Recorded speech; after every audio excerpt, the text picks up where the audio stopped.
السلام علیکم ورحمۃ اللہ وبرکاتہ۔ السلام علیکم ورحمۃ اللہ وبرکاتہ۔ ناظرین مسابقہ، حضرت مولانا آصف سلیم ندوی صاحب نے اس اہم مجلس کی صدارت کے لیے جس شخصیت کا نام نامی اس میں گرامی پیش کیا ہے، میں اس کی اپنے پورے ادارے تجوید القرآن کی جانب سے، اہلیان محلہ کی جانب سے پرزور الفاظ میں تائید کرتا ہوں اور صدر موصوف سے گزارش کرتا ہوں کہ باوقار مجلس کو آگے بڑھانے کی اجازت مرحمت فرمائیں۔ آج یہ قرآن کی نسبت سے یہ نورانی مجلس اور محفل،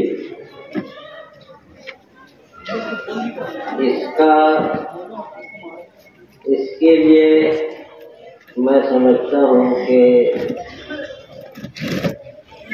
ڈکشنری سے کتنے بھی الفاظ چن کر لے آئے، لیکن اس کا حق اور اس کی تعریف ہم ادا نہیں کر سکتے۔ اللہ تعالیٰ سے ہم دعا کرتے ہیں کہ اللہ تبارک تعالیٰ اس محلے میں یہ جو انصاری مسجد میں بچوں کا مکتب کا جو یہ سلسلہ جاری و ساری ہے، اللہ تعالیٰ ہم کو اس میں 100% اخلاص عطا فرمائے۔ ایک عورت بلی کو قید کر کے رکھی تھی اور اس کو کھانا نہیں، پانی نہیں، اس کی وجہ سے وہ عذاب میں اس کو اللہ تعالیٰ نے مبتلا کیا، جہنم اس کے لیے واقع ہے۔ اسی طریقے سے ایک شخص جو بہت ہی شرابی تھا، کبابی تھا، ہر قسم کے گناہوں کے اندر وہ مبتلا تھا، لیکن اس نے ایک جانور جسے ہم کتا کہتے ہیں، وہ پیاس کے مارے تڑپ رہا، تو تڑپتے تڑپتے اس شخص کی اس کے اوپر نظر گئی اور اس نے اس کے پانی کے انتظام کر دیا۔ اللہ تعالیٰ نے اس کو جنت میں جگہ دی۔ اس میں کیا خوبی ہے، اس کا اس میں کتنا اخلاص ہے، یہ اصل میں اس کا ہم کو جو ہے تھوڑا سا محاسبہ کرنا چاہیے کہ وہ شخص وہ تو اپنے آپ کو سمجھ ہی رہا ہے کہ میں کتنا گنہگار ہوں، لیکن اس نے جب کتے کو پانی پلایا تو کتے کو پانی پلانے کے بدلے میں جو ہے وہ اس کے اندر یہ عمل کے اندر اتنا زیادہ اخلاص تھا کہ اس سے کچھ ریٹرن نہیں لینا کہ کوئی دیکھ رہا ہوگا تو میری تعریف کرے گا، یا میں کتے کو پانی پلا رہا ہوں یا کسی خاندان کی میں مدد کر رہا ہوں تو اس سے میرے کو ریٹرن نہیں۔ یعنی کہنے کا مطلب کہ اللہ تعالیٰ ہم سب کو ایسا ہی اخلاص عطا فرمائے، اخلاص کی چوٹیوں کی اور اس کی بلندیوں کو اللہ تعالیٰ ہم کو پہنچائے، تاکہ ہم کوئی بھی کام کریں تو اللہ تبارک تعالیٰ کی طرف سے وہ 100% قبول ہو اور وہ کام کے اندر برکت رہتا ہے۔ میں قائد الطاف صاحب کے فرمودات کو سننے کے لیے آیا تھا، ایک دم سچی بات ہے، لیکن ایک میٹنگ جس کا میں نے وعدہ کر لیا ہے، بار بار لوگوں کا فون آ رہا ہے، کچھ شہر میں تھوڑی سی میں ایکٹیویٹیز جو ہے میں ذرا سا مدرسے اور مکاتب سے ہٹ کے ہی تھوڑا سا ابھی جو ہے میرا مزاج تھوڑا بنا ہے۔ اللہ تعالیٰ جو بھی 6 7 سال 10 سال اللہ تعالیٰ جو ہم کو ہے تو انشاءاللہ اس میں شہر کو اور کیا ہم دے سکتے ہیں؟ اس لیے آپ لوگ، میں قاری نعیم صاحب جو ہمارے مدرسے کے بہت ہی مخلص ترین ہیں، ہمارے مولانا آصف صاحب جو رات دن 12 مہینہ محنت کرتے ہیں، مسابقات کا پورا بیڑا سر پہ اٹھائے رہتے ہیں، نہ ان کو کھانے کی فکر ہے نہ کچھ بھی۔ آپ تصور نہیں کر سکتے میں جو بات بول رہا ہوں، یہ محض اللہ کا فضل و کرم ہے۔ اللہ کے فضل و کرم سے جو ہے سب نظام پورا چل رہا ہے۔ یہاں کے محلے والوں کو، نئی موسم کو، ان کے خاندان کو، اور ہمارے حاجی صاحب، یہ سب ہمارے دوستوں میں ہیں، ہمارے بزرگوں میں ہیں۔ یہاں پر جس طریقے سے محلے کے لوگوں نے قاری نعیم صاحب کا ساتھ دیا ہے، ساتھ دیتے ہیں، یہ دیکھیے یہ کتنا انعامات کی بارش، یہ بچوں کی حوصلہ افزائی کی، یہ سب آپ لوگوں کی دعاؤں سے اور آپ لوگوں کے تعاون سے ہی ہوگا۔ اس کا بدل تو جو ہے کوئی نہیں دے سکتا سوائے اللہ۔ تو میں سب کو مبارکباد دیتا ہوں۔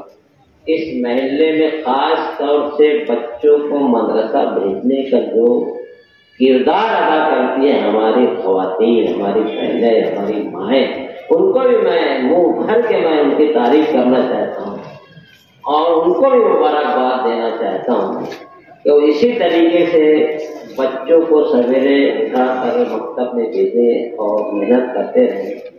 سب کے لیے میں دعا کرتا ہوں، آپ بھی میرے لیے دعا کریں۔ جو مہمان آئے ہیں ان سے بھی ادباً اجازت چاہوں گا، میں جانا نہیں چاہتا۔ اب ہم سنیں گے انشاءاللہ العزیز ہمارے جتنے بھی مالیگاؤں شہر کے اندر جو بھی مدارس، مکاتب، خانقاہوں کا، دعوت و تبلیغ کا، جتنے بھی شعبے جات، واللہ وہ سب ہمارے شعبے ہیں، وہ سب ہماری قوم کے لیے کام کرتے ہیں، چاہے وہ خانقاہوں کا نظام ہو، چاہے وہ دعوت و تبلیغ کی چلت پھرت ہو، مکاتب کا نظام ہو، خانقاہوں کا نظام ہو، باروں کے اندر رائٹر لکھنے والے ہوں، ہمیں سب کو متحد کرنا ہے، سب کی سراہنا کرنا ہے۔ سب ہمارے لیے قوم ملت کے لیے کام کر رہے ہیں، ہم کو اپنے صفوں کے اندر اتحاد پیدا کرنا ہے۔ بس یہی چند جملے، میں بہت کچھ آپ لوگوں سے بات کرنا چاہتا لیکن مجھ سے کسی موقع کریں گے انشاءاللہ۔ بس اتنی گزارش ہے کہ میرے لیے بھی خاص طور پہ ادارے کے لیے آپ دعا کرتے ہیں۔ آخر دعوانا نحمده ونصلي على رسوله الكريم، أما بعد، أعوذ بالله من الشيطان الرجيم، بسم الله الرحمن الرحيم، يا أيها الذين آمنوا قوا أنفسكم وأهليكم نارا، وقال تعالى إنا نحن نزلنا الذكر وإنا له لحافظون، وقال النبي صلى الله عليه وسلم كلكم راع وكلكم مسؤول عن رعيته، أو كما قال عليه الصلاة والسلام۔ صدق الله العظيم وصدق رسوله النبي الكريم، ونحن على ذلك لمن الشاهدين والشاكرين، والحمد لله رب العالمين۔ محترم صدر صاحب، حضرات علماء کرام، حفاظ اعظام، عزیز طلباء اور حاضرین مجلس، اس طرح کی مجلسوں میں شرکت کو ہم سب کو اپنے لیے سعادت سمجھنا چاہیے۔ ایسی مجلسوں میں شرکت کی توفیق اللہ تعالیٰ انہی کو دیتے ہیں جس کے لیے اللہ تعالیٰ پسند کرتے ہیں اور جس کو اللہ تعالیٰ پسند کرتے ہیں۔ اس وقت ہم جتنے لوگ یہاں بیٹھے ہیں، اگر ہم تھوڑا باہر نکل کر کے چوک اور چوراہوں پر جا کر دیکھیں گے، اس سے دگنا تگنا مجمع بیٹھا ہوگا، وقت گزاری کر رہا ہوگا۔ محض اللہ کی توفیق ہے، اللہ کا فضل، اللہ کا کرم ہے کہ اللہ تعالیٰ نے انتہائی نورانی اور روحانی محفل میں ہم کو شرکت کی توفیق عطا فرمائی۔ اس پر اللہ تعالیٰ کا شکر ادا کرنا چاہیے۔ جبکہ ہم بار بار ایسی مجلسوں کی فضیلت سنتے رہتے ہیں، اور خاص طور پر ایسی مجلس جس میں قرآن کریم کی جس مجلس سے نسبت ہو، اور یہ کہ اس میں قرآن کریم کے ناظرے کی اور حفظ کی تکمیل ہوئی ہو۔ ہمارے اکابرین نے لکھا ہے کہ اللہ تعالیٰ ایسی مجلسوں پر اپنی خصوصی رحمتوں کا نزول فرماتے ہیں، اور اللہ تعالیٰ دعاؤں کو بھی قبول فرماتے ہیں۔ ایسی مجلسوں میں شرکت نہ ہونا یہ انتہائی ضروری کی بات ہے۔ میں تو یہ کہوں گا کہ جس محلے میں، جس مسجد میں یہ محفل اور یہ مجلس منعقد ہو، اس دن کو اس محلے والوں کو عید کا دن تصور کرنا چاہیے اور خوشی منانا چاہیے کہ ہمارے محلے کے مکتب میں بچوں نے حفظ کی تکمیل کی۔ ہو سکتا ہے ہمارے اس طرح خوشی منانے پر اللہ تعالیٰ کی رحمت کو جوش آئے اور اللہ تعالیٰ ہمارے محلے پر خصوصی رحمتوں کا نزول کر دے، سب کو ہدایت دے دے، اللہ تعالیٰ سب کی مغفرت فرمائے۔ یہ تصور ہونا چاہیے، لیکن مجھ کو بڑا ہی افسوس ہو رہا ہے کہ یہ ایک طرف کچھ لوگ بیٹھے ہیں، ایک طرف طلبہ بیٹھے ہیں۔ ہونا تو یہ چاہیے تھا کہ یہ جگہ اپنی تنگی کی شکایت کرتی محلے والے اس طرح ٹوٹ کر کے آ جائیں۔ اگر ہم محاسبہ کریں گے، اندازہ لگائیں گے تو ہم کو تو ایک بڑی تعداد وہ نظر آئے گی جو دوسرے محلے سے آئیں گے۔ محلے کے کتنے لوگ ہیں، یہ افسوس کا مقام ہے۔ حالانکہ مدرسے والوں نے، مکتب والوں نے ہر پر دعوت نامہ پہنچایا ہوگا کہ یہ ہماری ضرورت نہیں ہے۔ ایک مومن کو یہ سوچنا چاہیے کہ کوئی ایسا بہانہ مل جائے کہ میرے ایمان میں قوت آ جائے، اور کوئی ایسا بہانہ لگ جائے کہ اللہ تعالیٰ میری مغفرت فرمائے۔ ایمان والے کی ہر وقت مغفرت کی فکر ہونی چاہیے اور مغفرت کی طلب میں اس کو سرگرداں رہنا چاہیے، اس لیے کہ اللہ تعالیٰ کی رحمت بہانہ ڈھونڈتی، اللہ بہانے سے نواز دے۔ کبھی مولانا نے واقعہ سنائے، بہت مشہور واقعہ ہے، حضرت شیخ الحدیث مولانا زکریا رحمۃ اللہ علیہ نے اس کو لکھا فضائل اعمال۔ تو ہر شخص کو یہ سوچ کر ایسی مجلس میں شرکت کرنا چاہیے تھا کہ ہو سکتا اس مجلس میں شرکت کروں گا تو جو میرا فنا مسئلہ اٹکا ہوا اس کی برکت سے حل ہو جائے، ہو سکتا ہے میری بیماری کی شفا مجھ کو مل جائے گی، ہو سکتا یہ کہ اللہ تعالیٰ جو محلے میں اتنی ساری پریشانیاں ہیں، بے حیائی ہے اور نہ جانے کیسی کیسی پریشانیوں کے لوگ شکار ہے، ساری پریشانیاں ختم ہو جائے، یہ سوچ کر کے شرکت کرنا چاہیے۔ قرآن کریم کو اللہ تعالیٰ نے انسانوں کی بھلائی کے لیے نازل کیا ہے، تو اللہ تعالیٰ نے قرآن کریم میں وہ تاثیر رکھی ہے کہ اگر کوئی قرآن کریم کو صرف محبت سے دیکھے گا بھی تو اللہ تعالیٰ کا اس کی مغفرت فرما دے گا۔ اللہ نے وہ مقام دیا قرآن کریم کو۔ حضرت مجدد الفسانی رحمۃ اللہ علیہ فرماتے تھے کہ جس طرح کعبۃ اللہ کو دیکھنے سے اللہ کی محبت میں اضافہ ہوتا ہے، کلام اللہ کو دیکھنے سے بھی اللہ کی محبت میں اضافہ ہوتا ہے۔ آج ایک بہت بڑی محرومی کی بات یہ ہے، ایک طبقہ تو وہ ہے جس نے قرآن کریم کو پڑھا ہے لیکن اس کی تلاوت نہیں کرتا، ایک طبقہ وہ ہے جس نے قرآن کریم کو پڑھا ہے لیکن تجوید سے نہیں پڑھتا، لیکن ایک طبقہ وہ بھی ہے جس نے آج تک قرآن کریم کو ہاتھ بھی نہیں لگایا۔ بہت محرومی کی بات ہے۔ میں کہا کرتا ہوں کہ اگر ابھی ہم کو یہ معلوم ہوتا کہ ہم سب کے آقا و مولا حضرت نبی کریم صلی اللہ علیہ وسلم موجود ہیں دنیا میں، مدینہ طیبہ میں، تو ہر ایک کی یہ خواہش ہوتی نا کہ چلو نبی سے ملاقات کر کے آئیں گے۔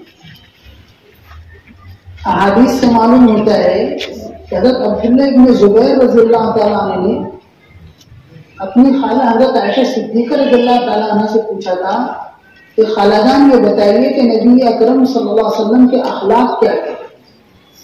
تو آپ نے فرمایا کہ تم نے قرآن نہیں پڑھا؟ کہا جو کچھ آپ کی زندگی میں تھا وہ سب کچھ قرآن کریم میں موجود ہے، اور جو کچھ قرآن کریم میں موجود ہے وہ سب کچھ نبی اکرم صلی اللہ علیہ وسلم کی زندگی میں تھا. گویا کہ آپ چلتا پھرتا قرآن ہے، آپ کو انہوں نے قرآن سے دکھا. تو گویا کہ اگر ہم قرآن کریم کو دیکھ رہے ہیں تو گویا ہم اپنے نبی کو دیکھ رہے ہیں، اپنے نبی سے ملاقات کر رہے ہیں. لیکن بہت محرومی کی بات ہے، بہت سارے لوگوں کو شیطان نے اس طرح دھوکے میں رکھا ہے کہ بڑی کتاب ہے، اپن کہاں اس قابل ہے. ایسا نہیں ہے. ہمارے اکابرین میں بہت بڑے بزرگ گزرے ہیں، حضرت مولانا ابرار الحق صاحب رحمۃ اللہ علیہ. اللہ تعالیٰ نے ان کو قرآن کا عجیب عشق دیا تھا. جو شخص بھی ان سے ملاقات کے لیے جاتا تھا پہلے آپ اس سے سورہ فاتحہ سنتے تھے، محض اس لیے سنتے تھے کہ اس کو قرآن سے مناسبت ہو جائے. وجہ اس کی یہ حدیث شریف میں آتا ہے، حدیث شریف میں آتا ہے کہ کل قیامت کو اللہ تعالیٰ جس طرح انبیاء کرام کو یہ حق دیں گے کہ وہ اپنے امتیوں کی سفارش کریں، ایسے ہی اللہ تعالیٰ یہ حق قرآن کریم کو بھی دیں گے. قرآن کریم اپنے پڑھنے والوں کی، اس سے محبت رکھنے والوں کی کل شفاعت کرے گا، سفارش کرے گا. اللہ تعالیٰ اس کو یہ حق دیں گے. حضرت مولانا ہردوی رحمۃ اللہ علیہ ان کے پاس جانے والوں سے خاص طور پر سورہ فاتحہ سنتے تھے، اور ان کی یہ خواہش ہوتی تھی کہ امت کے ہر فرد کو قرآن سے نسبت ہو جائے اور قرآن کریم اچھا پڑھنے والا بن جائے. تو وقتاً فوقتاً وہ عوام میں بیان کرنے کے بعد یہ کہتے تھے کہ دیکھو مسجد میں جو قرآن مجید رکھا ہوا ہے سب اس کو ہاتھ میں لے کے سینے سے لگا دو، اس نیت سے کہ کل قیامت پہ میرے لیے اللہ کی گواہی دے دے میری سفارش. میں اپنے کو خود ایک واقعہ سناتا چلوں. اللہ تعالیٰ نے قرآن کریم میں ایک عجیب تاثیر رکھی ہے. ہم بہت محروم لوگ ہیں جو ہم قرآن سے فائدہ نہیں اٹھا رہے ہیں. ہماری مسجد میں ایک مرتبہ اعتکاف کے ایام شروع ہو رہے تھے. میں نے قرآن کریم کی نسبت پر کچھ بیان کیا کہ اعتکاف کے دنوں میں قرآن کریم کی تلاوت زیادہ سے زیادہ ہونی چاہیے. ایک صاحب اس میں تھے، کہنے لگے مولانا مجھ کو پڑھنے ہی نہیں آتا. نے کہا کہ بالکل وقت گزاری مت کرنا، قرآن مجید ہاتھ میں لے لیا کرنا، نیت کر لو کہ انشاءاللہ قرآن سیکھوں گا. صرف قرآن کریم پر اس طرح انگلیاں پھیرتے رہو اور کہنا کہ اللہ یہ آپ کا کلام ہے، یہ سچا کلام ہے، اس کی تصدیق کرتا ہوں. صرف اس طرح انگلیاں پھیرتے رہنا، اس طرح انگلیاں پھیرنا. ماشاءاللہ میں نے ان کو دیکھا کہ پورے 10 دن پورا وقت اسی میں لگاتے، صرف انگلیاں پھیرتے رہتے. ابھی قریب ان کا انتقال اللہ ان کو بڑی کرامت کرے، بہت اچھی موت پائی انہوں نے یہ عمل کیا. اب تقریباً 8 یا 9 قرآن مجید مکمل کر دیا انگلیاں پھیر کر. عید کے بعد مجھ سے ملاقات ہوئی، کہنے لگے وہ آپ نے کہا کہ میں قرآن سیکھنا، میرا ارادہ ہے قرآن سیکھنے کا، کوئی جگہ بتاؤ میں قرآن سیکھوں گا. میں نے ان کو بات بھی بتا دیا تھا کہ وقتاً فوقتاً دعا کر لینا کہ اللہ اس کے پڑھنے والوں میں مجھ کو بھی شامل فرما لے انگلیاں پھیرنے کے ساتھ. بہرحال عید کے بعد ملاقات ہوئی. ہمارے کی بہت ہی مکرم اور محترم حافظ صاحب، حافظ خورشید صاحب رحمۃ اللہ علیہ، بہت سارے لوگ جانتے ہیں کہ اللہ تعالیٰ ان کے درجات کو بلند فرمائے. وہ بھی قرآن کے بڑے عاشق، رات میں 2-2:30 بجے تک کے بڑی عمر کے لوگوں کو قرآن مجید سکھاتے تھے. باؤ کی مسجد میں نے ان کو لا کر وہاں بیٹھا دیا. ماشاءاللہ ان صاحب نے الف با تا سے شروع کر کے 76-77 سال کی عمر میں انہوں نے قرآن مجید کو سیکھ لیا. اللہ تعالیٰ نے اس کی برکت کو ظاہر کیا. اور پھر اس کے بعد مرتے دم تک کے روزانہ 2 سے 2.5 پارہ تلاوت کرتے تھے. اللہ نے ان کو ہدایت دے دی، قبول کر لی. تو ہم کیوں محروم رہیں؟ ہم بھی اللہ سے درخواست کریں کہ اللہ قرآن کریم کے پڑھنے والوں میں مجھ کو بھی شامل کرے، اور جن لوگوں کو پڑھتا ہوا دیکھیں تو ان پر رشک کرے. حدیث شریف سے معلوم ہوتا ہے کہ کسی سے حسد جائز نہیں ہے، لیکن قرآن کریم کے ساتھ لگے ہوئے لوگوں سے حسد کر سکتے کہ کتنا قرآن پڑھتا ہے. بہت بڑی دولت ہے. ہونا تو یہ چاہیے تھا آج کی اس محفل میں ایک بڑی تعداد ہوتی قرآن کی نسبت پر، تاکہ ہمارے محلوں کے بچے اور ہمارے مکتب کا جلسہ ہونے والا ہے، بچے تکمیل حفظ کر رہے ہیں، ہم جائیں گے تو ان کے حوصلے بلند ہوں گے. ہو سکتا میرے ان جذبات کی برکت سے اللہ تعالیٰ پوری بستی کو ہدایت دے، سب کی مغفرت فرما لے، اللہ تعالیٰ قبول فرما لے. میرے بزرگوں، ایک بات یہ کہوں گا کہ مکتب یوں ہی نہیں چلتے. ہم خود پڑھ کر کے دیکھ لیں یا صرف ایک بچے کو ایک سورت سکھا کر دیکھ لیں، کوئی کم آسان چیز نہیں ہے، بہت مشکل کام ہے. بچوں کو لے کر کے بیٹھنا بظاہر ہم کو دکھتا ہے کہ حافظ صاحب شام سے آ رہے جا رہے، لیکن بس اللہ کی توفیق ہی ہے اور اللہ کا فضل کرم ہے. ہم بیٹھ کر کے دیکھیں، ایک بچے کو سکھائیں، تھوڑی دیر میں ہم کو لگے گا کہ بہت مشکل کام ہے. تو یہ مکاتب کی قدر کریں اور ہمارے ان بچوں کی اور ان کے معلمین کی حوصلہ افزائی ہونی چاہیے. ایک بہت ہی افسوس کی بات یہ ہے کہ مکتب میں بچہ ہمارا داخل ہوا، محلے میں ماحول ہے، بچہ جانے لگا، نورانی قاعدہ پورا کر لیا، اسلامی معلومات اچھی حاصل کر لیا، ناظرہ بھی ہو گیا، حفظ میں داخل بھی ہو گیا. بعض ایسے سرپرست ہوتے ہیں کہ ان کا بچہ حفظ کی تکمیل کو پہنچ جاتا ہے اور ابا کبھی بھی مکتب میں حاضر نہیں ہوئے رہتے. یہ افسوس کا مقام. میں یہی نہیں کہہ رہا ہوں یہ بات. گزشتہ لاک ڈاؤن میں اسی طرح کا واقعہ مجھ کو معلوم ہوا. ہمارے ایک دوست اپنے دوست کو لے کر کے آئے، وہ کہنے لگا میرے دوست کے اس کا بچہ 28 پارے کا حافظ ہو گیا ہے، لیکن افسوس کی بات ہے کہ بولتا میں 2 پارہ کروں گا ہی نہیں. 28 کو رکا ہوا ہے. لاک ڈاؤن ختم ہو گیا، مکاتب شروع ہو گئے، مکتب جا ہی نہیں رہا تھا. اچھا میں نے قرآن سنا تو بہت اچھا پڑھ رہا تھا. بہرحال ایک مجلس میں اس کو لائے، میں اس کو سمجھاؤں کچھ تھوڑا سا. جب وہ آیا، جب وہ بیٹھا تو میں نے دیکھا کہ اس کی پینٹ میں اتنا بڑا موبائل رکھا ہے، دکھتا ہے نا موبائل. میں اس کے ابا کی طرف مخاطب ہوا، بولو تم نے اس کی شادی کر دی تو کہاں سے وہ حافظ بنے گا؟ نہیں شادی نہیں کیا میں نے، نہیں موبائل سے رشتے داری کرا دی تم نے اس کی. اب وہ موبائل پہ لگا رہتا ہے، جیسے لوگ بیوی کے ساتھ لگے رہتے ہیں موبائل پہ لگا رہتا ہے. آج حال یہی ہے، بیویاں پریشان ہے جب سے موبائل آیا ہے نا. تو اب بیویوں کی طرف اتنی توجہ نہیں ہوتی جتنا موبائل کی طرف توجہ ہوتی ہے. میں اس کے والد صاحب کو بولنا شروع کیا کہ آپ نے بہت بڑی غلطی کی، اس کو موبائل نہیں دلانا تھا آپ کو. جب آپ کو یہ معلوم ہے میرا بچہ حافظ بنے گا تو مجھ کو کل قیامت کو اللہ تعالیٰ تاج پہنائیں گے، آپ کو پوری نگرانی کرنا تھا. اس کو اتنا بڑا اعزاز آپ کو مل رہا ہے لیکن آپ نے اس کی قدر نہیں کی. اب آپ نے اس کو موبائل دلا دیا، ظاہر سی بات ہے اس کا دل موبائل میں لگ گیا تو قرآن کہاں پڑے گا، وہ حفظ کہاں پورا کرے گا. بہرحال مجلس ختم میں نے بچے سے 2 جملوں کا بیٹا دیکھ بہت بڑی دولت تجھ کو مل رہی ہے، وہ حافظ بن جائے. بچے کو کسی بہانے سے بھیجا لوگوں نے، پھر وہاں بیٹھے ہوئے لوگوں نے مجھ کو بتایا بڑے عجیب بات ہوئی، بچے کو بھی اس کے ابے سے شکایت ہے، آپ اس کے ابے کو ڈال دیے. وہ کیا شکایت ہے؟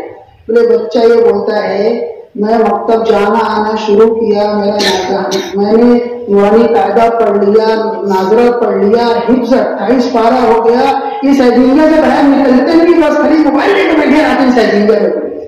ابھی تک آئیں تو میرے مکتب میں بچے کو یہ شکایت ہے. بولے میں کہیں ان کے تاج پہنا ہوں، بولے نہیں پہنوں گا، نہیں کروں گا حفظ.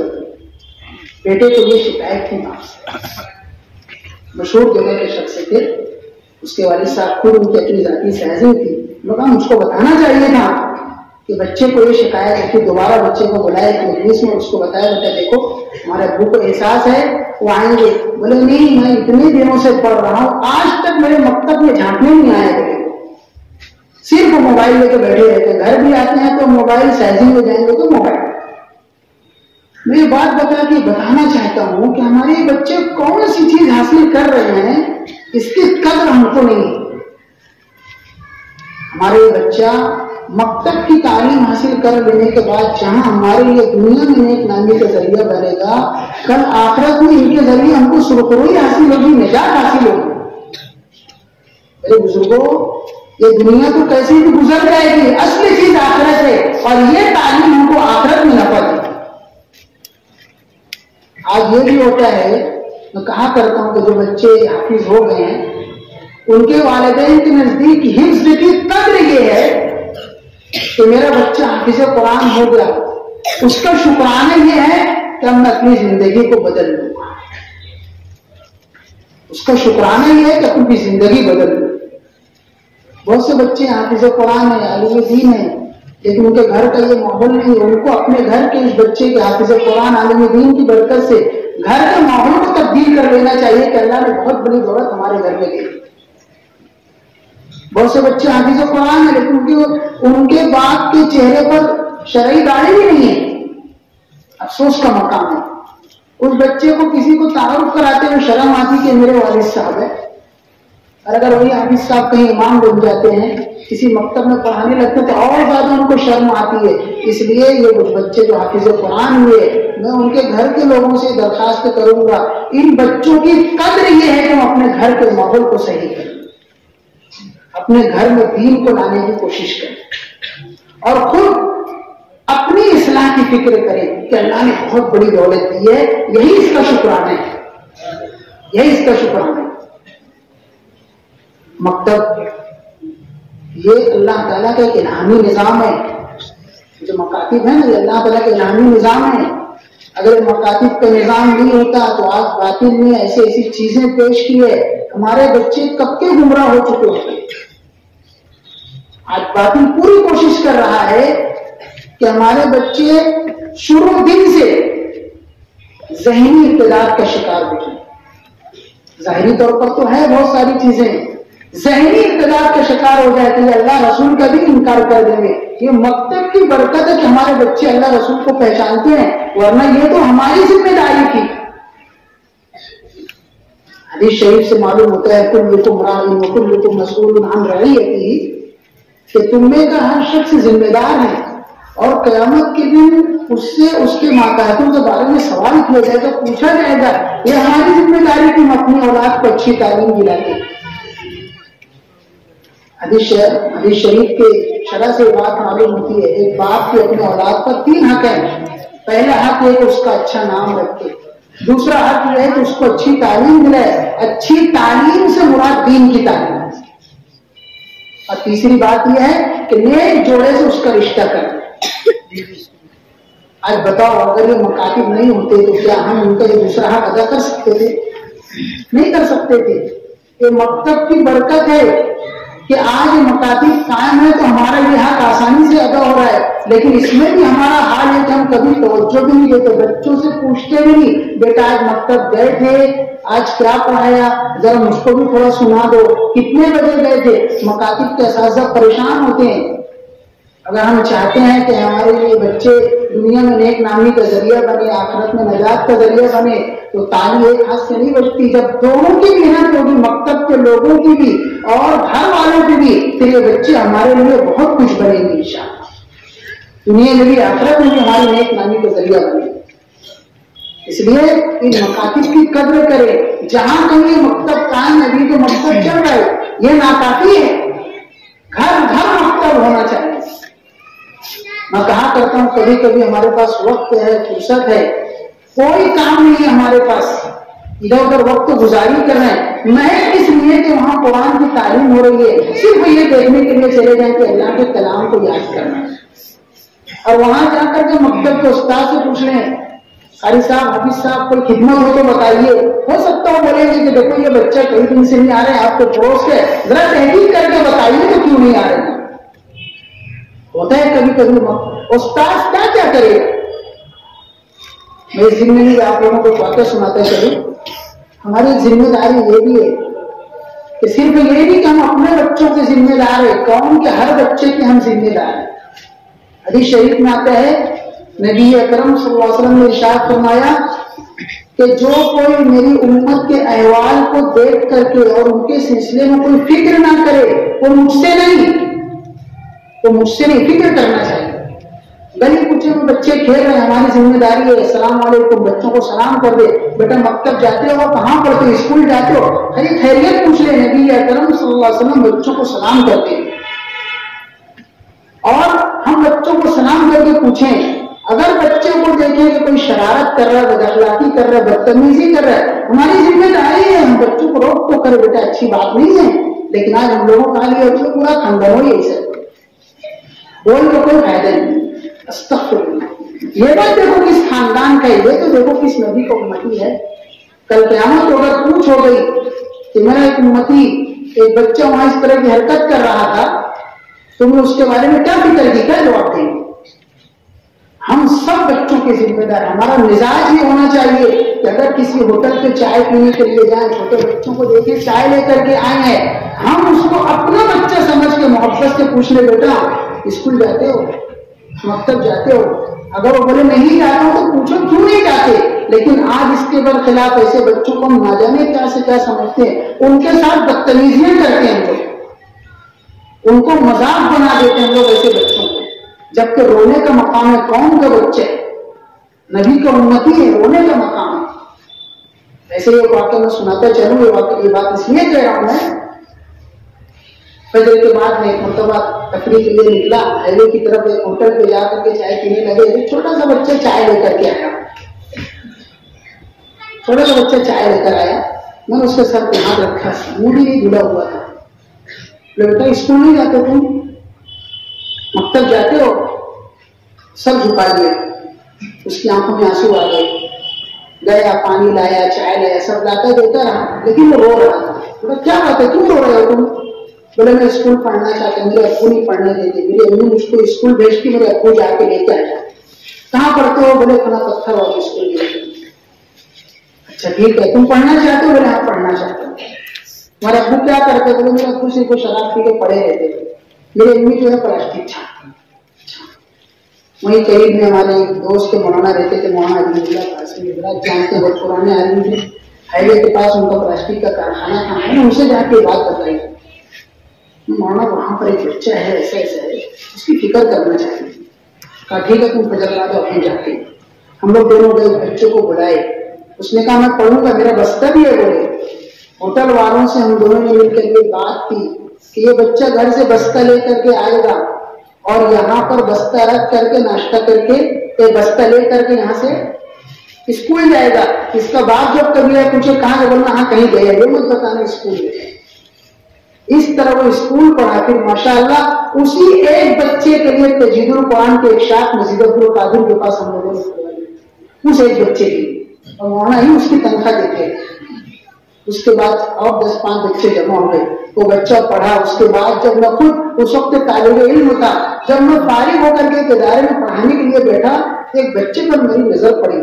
تو اس بچے کو کہیں دیکھا ہوں، تو مجھ کو دیکھتا تھا، میں اس کو دیکھتا تھا. وہ اس میں کچھ دنوں کے بعد میں اس کو بولا بیٹا کہاں رہتے ہو؟ بولے مالدین.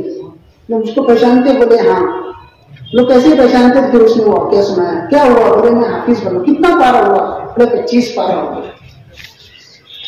وہاں سے بچے نے ناظرہ پورا کیا، اور اسکول میں تقریباً اس وقت 8ویں 9ویں پاس کر کے حافظ قرآن. آج الحمدللہ ماشاءاللہ وہ بچہ حافظ قرآن بھی ہے. اس کو اس کے ننیحال سے اتنا ملا کہ آج 24 روپے کھاتے میں سنبھال رہا ہے.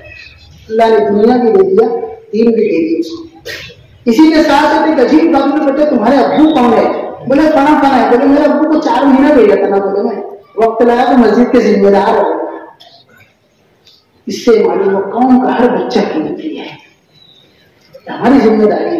ہم جہاں کہیں کسی چھوٹے بچے کو دیکھیں تو یہ سمجھے کہ ہو سکتا قوم کا بہت بڑے ذمہ دار بنے، اس کے ذریعے قوم کو ہدایت مل جائے. ہم اس پر ہی فکر کریں. اسی لیے شیخ الحدیث مولانا زکریا رحمۃ اللہ علیہ نے لکھا ہے جنت میں جانا بہت آسان ہے، خود حافظ بن جائیں، یا اپنے بچوں میں سے کسی کو حافظ قرآن بنا دے، یا اپنی نگرانی میں کسی کو حافظ قرآن بنا دے، یا اپنے خرچ سے کسی کو حافظ قرآن بنا دے. انشاءاللہ جو کچھ اس بچے کے والدین کو ملے گا، ہماری نگرانی سرپرستی ہمارے خرچ کی برکت سے بھی اللہ ہم کو محروم نہیں رکھے. کہ مکاتب کی قدر کرے اور قوم کے بچوں کی قدر کرے، اور ہر سرپرست اپنے بچے کے بارے میں فکر مند ہو.